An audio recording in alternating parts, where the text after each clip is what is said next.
¿Qué tal? Muchas gracias a CT Scanner, sobre todo al doctor José Luis Criales y a la doctora eh, María Lara por esta invitación a este excelente congreso. Me toca la plática de la ginecología oncológica moderna y la relación con la imagenología.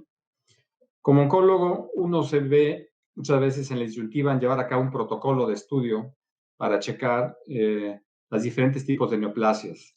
Por lo tanto, uno debe de tomar en cuenta qué imagen es la que nos va a ayudar realmente en cáncer ginecológico, para ver la certeza diagnóstica, la disponibilidad del método, el costo, los resultados y, por supuesto, lo que es medicina basada en la evidencia.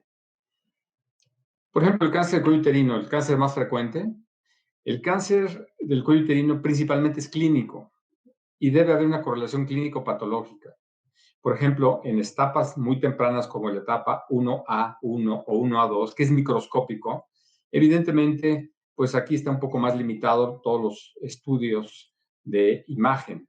Sin embargo, en el 1B1, bueno, la certeza diagnóstica es del 85%. Sin embargo, mientras más crece el tumor, como aquí está comentado, a mayor tamaño tumoral se clasifica en la forma incorrecta con más frecuencia. Vean, en la etapa 2A, hasta en el 35% de asertividad, en la etapa 2B, hasta el 21%. Por lo tanto, tenemos que echar mano de estudios complementarios que se pueden llevar a cabo. Como es muy operador dependiente, depende de las características del clínico para llevar a cabo este tipo de procesos, bueno, pues es importante ver la sensibilidad y las características que tenga cada clínico en llevar a cabo esta clasificación correcta del cáncer cuello, sobre todo los parametrios, que es donde más nos falla. La sensibilidad clínica para cáncer cuello uterino es del 29%, con especificidad del 99%. La tomografía de una sensibilidad del 42%, con especificidad del 82%, y la resonancia magnética nuclear una sensibilidad del 53% y una especificidad del 74%. Vale la pena aclarar que estas son siempre con contraste, que es algo importante. En este estudio, en la cual del NSCN, en la versión 2020 para cáncer del cuello uterino, una de las características donde el médico llega a tener ese tipo de limitaciones es valorar los parámetros. Sin embargo, hoy por hoy, la resonancia magnética un papel más importante, sobre todo para valorar los parámetros y la invasión al recto y a la vejiga, como son este tipo de partes blandas. El PET-CT se puede también asistir a la evaluación clínica, pero hay que tomar varias características. Número uno, la actividad tumoral que se tiene cuando es más de 7 milímetros, menos es difícil realmente hacer el diagnóstico. La captación depende inclusive del tipo histológico que se tengan, inclusive el grado de diferenciación, pero vamos a ver con algo más sencillo. Los carcinomas escamosos tienen potencialmente un submax de 11.91. Vean los adenocarcinoma y adenoescamosos de 8. Por lo tanto, hay una diferencia casi de 4, que esto es importante porque va a determinar las características del tumor inclusive.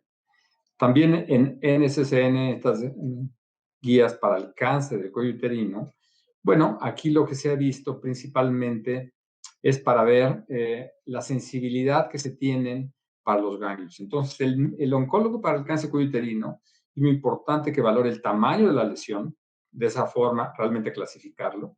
Como ustedes saben, el 1B1 es menos de 2, el 1B2 es entre 2 y 4 centímetros y el 1B3 más de 4 centímetros, pero que están localizados al cuello uterino.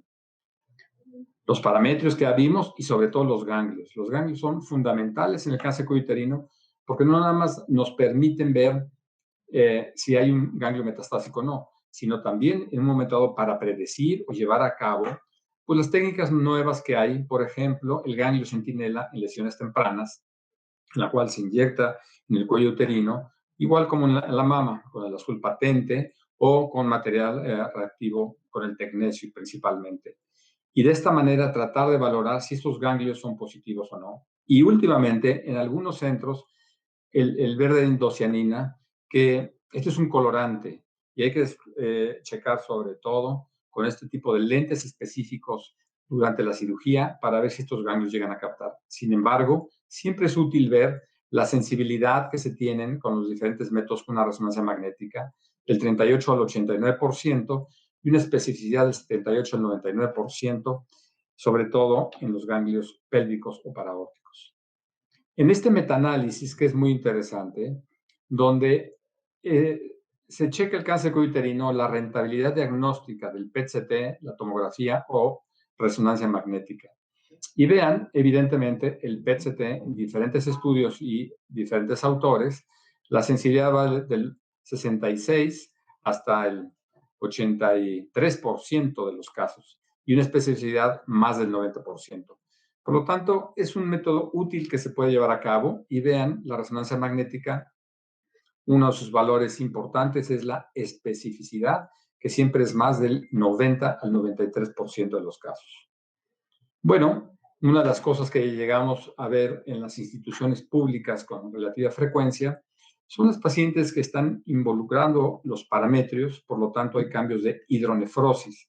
Y estos se pueden valorar gracias muchas veces al estudio de ultrasonido de abdomen y de la pelvis, sobre todo para checar si los estudios están limitados con contraste o sin él. Y evidentemente hace una correlación en la parte clínica con las pruebas de funcionamiento renal. Pero vean, hay diferentes tipos de grados que el ultrasonido nos llegan a marcar y de esta manera el clínico tener la opción de cuál es el estudio más adecuado. Para el cáncer uterino, estas guías ahora del 2021, de este mismo año, para las etapas 1, sobre todo cuando es 1B1 o 1B2, tumor de 2 a 4 centímetros o más de 4 centímetros, hoy por hoy la resonancia magnética juega un papel importante. En estadios clínicos B1, el PET puede ser preferido a la tomografía o a la resonancia magnética, o bien diferentes escenarios que también es común cuando la paciente ya fue intervenida quirúrgicamente. Uno de los puntos que también se puede ver en etapas muy tempranas, cuando los tumores son de menos de 2 centímetros o microinvasores, inclusive, preservar la fertilidad. Y esto tiene un protocolo, por supuesto, llevar a cabo una tomografía del tórax, ver el hígado, ver el abdomen cómo está. Y muchas veces la etapa 1B1 y 1B2 puede ser, si se tiene el recurso, puede ser factible el PET-CT. Las etapas localmente avanzadas, la etapa 2 o la etapa 4A, recordar que es cuando infiltra la mucosa o el recto. Hoy por hoy el PET está recomendado en esta guía de este mismo año. La resonancia magnética está recomendada para valorar la enfermedad locorregional. O bien, si la paciente ya está operada sin un criterio oncológico, por supuesto que el PET-CT juega un papel también importante en esta guía de este mismo año. ¿Qué pasa con las pacientes ya tratadas? Bueno, hay que darles un seguimiento. La etapa 1 depende de la sintomatología. Tumores voluminosos, más de 4 centímetros localizados al cuello uterino, o pacientes post-tratadas que requieren también algún tratamiento adyuvante con radioquimioterapia o estos simultáneos, bueno, por supuesto que es recomendado hacer un estudio de imagen para ver las características de extensión que se tienen. Y una vez más, para preservar y conservar la fertilidad, se requiere sobre todo llevar a cabo una resonancia magnética cada 6 meses y posteriormente una al año de 2 a 3 años. En esta vigilancia de los localmente avanzados, el PET-CT fue siempre superior, inclusive porque nos da opciones de revisar si se tienen ganglios potencialmente con actividad tumoral en la pelvis o paraórticos. Por ejemplo, una etapa temprana del cáncer uterino, 1B1, pues tiene la probabilidad de tener un 15% de ganglios pélvicos positivos y un 5% paraórticos. Estos estudios también nos lo pueden ayudar si el tumor es un poco más grande para decidir si la paciente potencialmente cuál es el tratamiento o el manejo que debe tener. En recurrencias juega un papel determinante, en estadios avanzados, por supuesto, cuando el paciente puede tener metástasis a distancia a pulmón o en derrames, hoy el PET-CT juega un papel determinante. O sospecha de recurrencia, PET-CT, pero se puede también considerar la resonancia magnética nuclear. Costo-beneficio de las recidivas en cáncer uterino y en cáncer ginecológico, que este es el tema. Evidentemente, bueno, hay información pro y en contra, si es rentable o no es rentable. En estas dos publicaciones El fiel de la balanza siempre se ha llevado a cabo que sí es rentable hacer estudios post operatorios y si es factible tener el recurso, hoy por hoy el PET-CT juega un papel determinante. Aquí los europeos dicen que no es muy rentable por el análisis de costo que se tiene, pero en este estudio norteamericano dicen que sí vale la pena llevar a cabo este tipo de seguimientos y que se tiene con este grupo de pacientes. Cáncer de endometrio. Hoy por hoy, la resonancia magnética nuclear juega un papel determinante porque nos permite ver invasión al miometrio, que es una de las características de la etapa clínica, afectación al estroma cervical, si este se baja hasta el istmo cervical, si potencialmente puede haber ganglios pélvicos o no, o bien, si es que no se llega a tener, inclusive hacer un ultrasonido transvaginal nos puede ayudar. Bueno, por supuesto que como es un estudio operador dependiente, pues va a depender muchas veces de las características que se tengan o si el tumor es grande, bueno, ver si esto se expresa con un hipermetabolismo para que esto sea positivo. Y bueno, tratar de identificar lo que siempre nos interesa, actividad metastásica. En el mismo cáncer del endometrio, a primera intención se propone llevar a cabo primero un ultrasonido endovaginal o una resonancia magnética. Y bueno, para preservar evidentemente la fertilidad, bueno, pues se tiene que tener todo un escenario completo, ver cómo están las trompas, ver cómo está el endometrio, el miometrio está infiltrado o el istmo, y esto nos va a ayudar. Y sobre todo referirlo a centros en donde tienen esta experiencia en el manejo de cáncer endometrial temprano y el Instituto Nacional de Perinatología, con todo el grupo de ginecólogos, oncólogos que están ahí, realmente tiene un papel determinante en todo esto. Bueno, en estas recomendaciones de este mismo año, aquí vale la pena checar sobre todo, y en CT Scanner he tenido una magnífica experiencia sobre todo en los pacientes con cáncer de endometrio, concuerda excelente realmente la etapa clínica. Esto es algo que el clínico nos lleva a tomar en cuenta, la invasión del miometrio o inclusive ten cuidado para la biopsia del gran endometrio. Hay pacientes que están apenitas a milímetros de inclusive de la serosa y uno si entra con algún procedimiento sobre todo para llevar a cabo la biopsia endometrio preoperatoria, uno potencialmente puede perforar el útero y esto es un problema. Por lo tanto, si concuerdan, vale la pena también en histologías de alto grado o de mal pronóstico, como ustedes saben, las serosos papilares o células claras. Estos son tipos de tumores que potencialmente se llevan una tomografía del abdomen y de la pelvis. Esto es importante. Y los pacientes con alto grado, ver el grado de invasión que se tenga al miometrio o al cuello uterino, el grado de invasión linfático-vascular, un tumor de más de 2 centímetros, siempre recomendable llevar a cabo todo un estudio de la resonancia magnética. Los pacientes que ya han sido tratados, ¿cómo los vamos a seguir? Bueno, van a tener diferentes escenarios, pero principalmente con una resonancia magnética. Si es un preservador de la fertilidad, la paciente conserva el útero, siempre es útil llevar a cabo una resonancia magnética y cuando hay sospecha de recurrencia, una tomografía de abdomen y pelvis o una tomografía pélvica también nos puede ayudar, sobre todo para llevar a cabo un diagnóstico adecuado. Si se tiene el recurso, el PET-CT sería ideal. El cáncer del ovario, en estas guías de la NCCN 2021, lo primero que ellos recomiendan es llevar a cabo un ultrasonido abdominopélvico.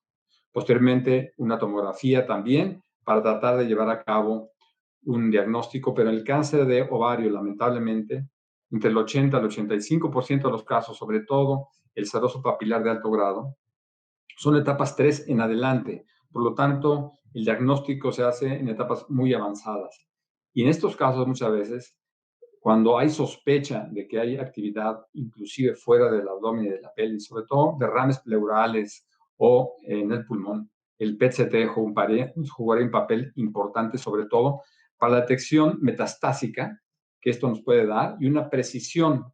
Como oncólogo es muy importante tener una precisión de estadificación y vean los datos que tenemos aquí del PET-CT, una sensibilidad del 100%, y una especificidad del 98%, una sensibilidad del 97%, la tomografía, y una especificidad del 64%. Entonces, es muy importante tener este tipo de variables siempre en mente.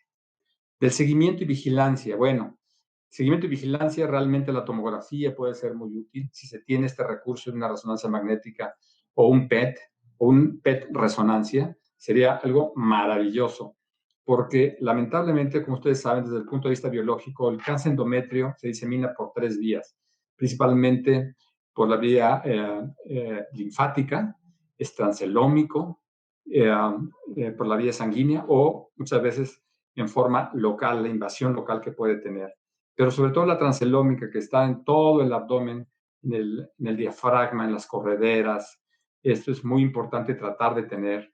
Y vean, cuando se sospecha una recurrencia en donde lamentablemente este grupo de mujeres tiene un porcentaje altísimo de potencialmente recurrencias, el PET-CT nos da una sensibilidad del 91%, especificidad del 88%, la tomografía 78% de sensibilidad, especificidad 84%, y la resonancia magnética 75%, especificidad 78%. La detección del PET-CT, realmente esta se debe dar una vigilancia cada 6 meses y tiene una excelente sensibilidad junto con los marcadores tumorales, por supuesto. Hoy por hoy los marcadores tumorales en el cáncer de ovario juegan un papel determinante para el seguimiento. La tomografía es importante llevar a cabo sobre todo, pero vean, aquí se ve una imagen de un tumor ovárico, pero lo que hace la resonancia magnética nos da muchas más características porque potencialmente podemos tener más información local de la enfermedad o invasión a este nivel. Voy a dejar el tumor de mama porque no es un cáncer ginecológico estrictamente hablando, pero el cáncer de la vulva, sobre todo hacer todo el protocolo de una tomografía de abdomen, pelvis y una teleradiografía de tórax. Es recomendable llevar a cabo una resonancia magnética, sobre todo porque son de partes blandas, cuando los tumores muchas veces son más de 2 centímetros y se sospechan ganglios a nivel local de la ingle, por supuesto, con un papel importante. El último tema que voy a tratar rápidamente es el diagnóstico, sobre todo el radiodiagnóstico cuando la mujer está embarazada. Y bueno, aquí tenemos que tomar diferentes puntos de vista y sobre todo saber que los periodos, los trimestres, la vulnerabilidad que se tiene para la organogénesis es entre la semana 8 a la semana 15 en el primer trimestre. Puede haber efectos deterministas, sobre todo dependiendo de la dosis y la semana de gestación, y considerar el riesgo, sobre todo dependiendo de la dosis que se tenga. Vean, cuando es menos de 8 semanas en el embrión, el efecto que se puede tener, dependiendo de la dosis que se administre, es desde muerte en el embrión, anomalías congénitas, si es entre la octava a semana número 15, que esto es muy común, el retraso de crecimiento, dependiendo de la dosis, retraso mental severo, microcefalia o bien un déficit intelectual.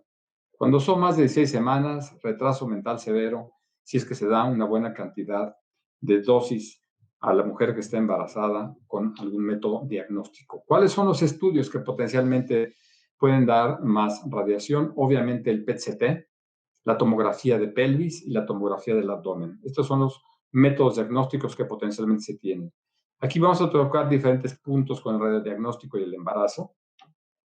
Y bueno, por ejemplo, la P del embarazo, la ley del todo o nada, las primeras 2 semanas, potencialmente puede un aborto si son más de 100 miligrays, el 15% del aborto espontáneo sin radiaciones, en todas las pacientes se puede llevar este riesgo que hay que también comentarlo. Entre la cuarta y octava semana de gestación, el umbral sube hasta 160 miligrays, cómo va aumentando la dosis dependiendo de la edad gestacional. La semana 26, la dosis de muerte fetal con una dosis superior a 1 gray. Entonces, en malformaciones congénitas o teratogénesis, cualquier embarazo tiene un riesgo del 3%, es más sensible entre la segunda y la octava semana. En la semana número 15, el umbral es de 150 miligrays y posterior a la semana 16 hasta de 500. Pues vean aquí cómo sube la dosis dependiendo también de lo avanzado que esté el embarazo. Y bueno, por supuesto que tomar en cuenta estos estudios que están más limitados. Otro punto en donde los estudios radiológicos pueden intervenir, anormalidades neuroductales, sobre todo. Ellos comentan que en este tipo de anormalidades, en cualquier embarazo, se ve en el 1 al 6%, más sensible entre la semana 8 a la 15, y estas semanas de riesgo puede haber microcefalia, una discapacidad del aprendizaje, y el umbral es hasta 100 miligrays. Y finalmente la carcinogénesis, algo muy desconocido. Sin embargo, lo que se ha visto es que no existe algún umbral en especial.